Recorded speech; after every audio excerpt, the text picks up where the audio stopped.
दोस्तों, हुजूर पाक सल्लल्लाहु अलैहि वसल्लम के दौर में एक सहाबी जिनका नाम हजरत तमीम दारी था, उन्होंने दज्जाल से मुलाकात भी की और वापसी पर अपनी मुलाकात का ये तमाम अहवाल हुजूर पाक सल्लल्लाहु अलैहि वसल्लम की बारगाह में रखा और अब सल्लल्लाहु अलैहि वसल्लम ने इसकी तस्दीक फरमाई।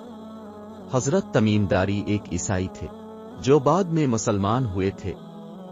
हजरत फातिमा बंते कैस रजी अल्लाह ताला अन्हु का बयान है कि रसूल अल्लाह सल्लल्लाहु अलैहि वसल्लम नमाज से फारिग हुए तो अब मिंबर पर जलवा अफरोज हुए और मुस्कुराते हुए फरमाया, हर शख्स उसकी जगह बैठा रहे जहां नमाज पढ़ी है। इसके बाद अपने कहा कि क्या तुम जानते हो कि मैंने तुम्हें यहां किस लिए जमा किया है? लोगों ने अर्ज किया, अल्लाह ताला और उसका रसूल ही बेहतर जानते हैं। अब सल्लल्लाहु अलैहि वसल्लम ने फरमाया, आज मैंने तुम्हें डराने या खुशखबरी सुनाने के लिए जमा नहीं किया, बल्कि इसलिए जमा किया है कि हजरत तमीम दारी जो नसरानी थे वो मेरे पास आए, बैत की और मुसलमान हुए।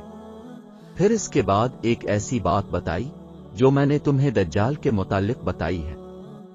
उन्होंने मुझे बताया कि मैं बनी जुजाम के 30 अफराद के साथ जहाज के अंदर सफर कर रहा था कि अचानक हम लोग भटक गए। समंदर की लहरें महीना भर उनसे खेलती रही। हम पूरा महीना समंदर के अंदर बेसर व सिमानी की हालत में घूमते रहे।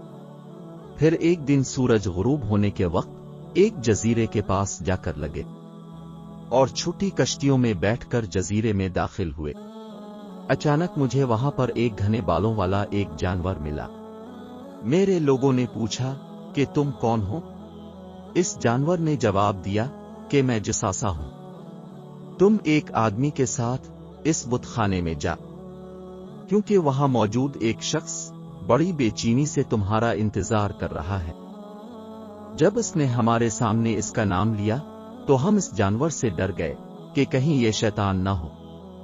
इसीलिए हम जल्दी जल्दी इस बुतखाने में पहुंच गए और वहां हमने देखा कि एक बहुत बड़ा आदमी है। हमने इससे बड़ी मखलूक इससे पहले कभी नहीं देखी थी। वो सख्ती से जंजीरों में जकड़ा हुआ था। इसके दोनों हाथ इसकी गर्दन से बंधे हुए थे और उसने हमसे पूछा, बीसान, जो शाम में एक बस्ती का नाम है, वहां की खजूरों में फल आता है या नहीं? हमने कहा आता है। उसने कहा वो वक्त दूर नहीं जब इसमें फल नहीं आएगा। फिर इसने ज़ुगूर के चश्मे के बारे में पूछा कि इसमें पानी है या नहीं। हमने कहा बहुत पानी है। तो उसने जवाब दिया, हो वक्त दूर नहीं जब यह खुश्क हो जाएगा। फिर इसने कहा, अच्छा नबी उम्मी का कुछ हाल सुनाओ। हमने कहा वो मक्का से हिजरत करके मदीना तशरीफ ले आए हैं। उसने पूछा, क्या अरब के लोगों ने उनके साथ जंग की है? हमने कहा हां। उसने पूछा, अच्छा फिर क्या नतीजा रहा? हमने बताया कि वो अपने गिरदो नवा पर तो गालिब आ चुके हैं और लोग उनकी इताअत कबूल कर चुके हैं। ये सुनकर वो खुश हुआ और कहा कि मैं दज्जाल हूं और अनकरीब मुझे निकलने की इजाजत मिल जाएगी। हुजूर नबी करीम सल्लल्लाहु अलैहि वसल्लम ने फरमाया, मैं तुम्हें न कहा करता था कि दज्जाल ना शाम में है ना यमन के समंदर में, बल्कि वो मशरिक में है। और अपने हाथ से मशरिक की जानिब इशारा फरमाया, जिससे ये साबित होता है कि दज्जाल अरब के मशरिक के अंदर समंदर की तरफ मौजूद है और वहां वो कैद में है। हुजूर नबी करीम सल्लल्लाहु अलैहि वसल्लम लोगों को किस्सा सुनाने लगे कि दज्जाल ने हजरत तमीम दारी से सवाल किया कि तुम कौन लोग हो? तमीम दारी ने जवाब दिया कि हम अरब के लोग हैं और अपनी यहां तक पहुंचने की तमाम कहानी दोहरा दी।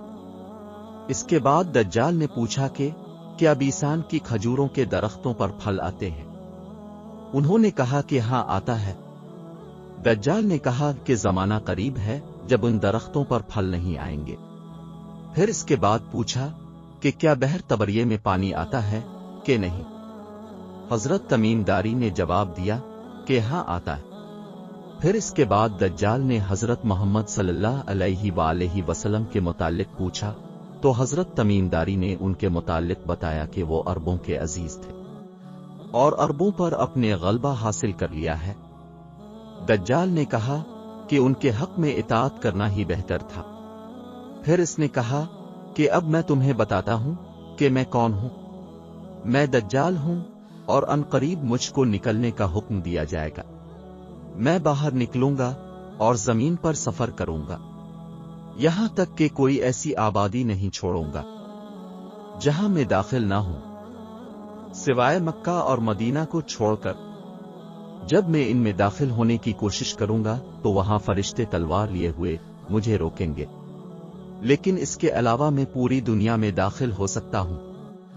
تو یہ تھی آج کی ویڈیو کہ کیسے حضرت تمیم داری کی ملاقات دجال سے ہوئی اور دجال نے حضرت تمیم داری سے کیا سوال پوچھے۔ اگر ویڈیو اچھی لگی ہو تو لائک کریں اور دوستوں کے ساتھ شیئر کریں۔ شکریہ۔